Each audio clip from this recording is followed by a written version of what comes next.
that I said on this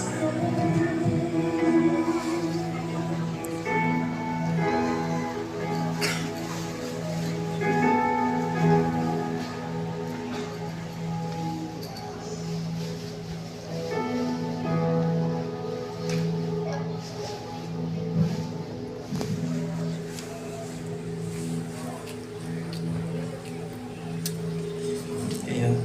Sige po. Hindi ko na kayo tatanungin. Tungkol na rin sarili ko rito para tayo po ay kasal. Magsama sa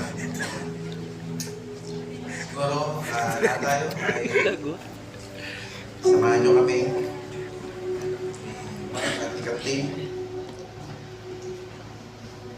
to join us as we witness the union between Mark Abad, Joseph Navarro Abad, and Kathleen Busino Absente, as we bring them together at the altar where they will receive the blessing that come from God, a Father lives, as a husband and wife for the glory of the Lord. Palakpakan po natin ang Diyos. Sa lahat, sige po yung pinakamasarap at pinakamalakas na palakpak para sa Panginoon. Sa lahat, ng lahat ng bagay. Siguro po ay marapat na bigyan ko kayo ng konting background. Kasi napaka-importante daw po na anytime na atin tayo sa isang wedding, katulad po nito ay malaman natin kung paano pinagtagdi o pinagsama si Kathleen at si Mark. Okay lang po ba? Namanatili po tayo nakatayo habang pakinggan natin yung istorya.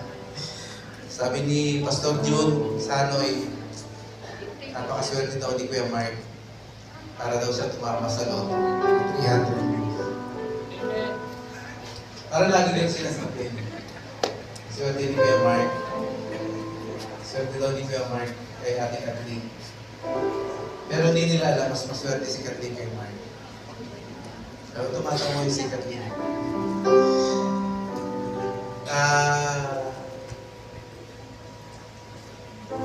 20 years old si Kathleen ay nag-decide daw siya magkaroon ng 5 years covenant dito. Ano ba to? After ni Kanya si Bishop na. Kaaway ko lang dati ng si... Nagkatabuhan pa kami ni Kathleen. Mas maswerte nga si Mark. O mas maswerte nga si Kathleen kay Mark. Pero alam niyo po ba na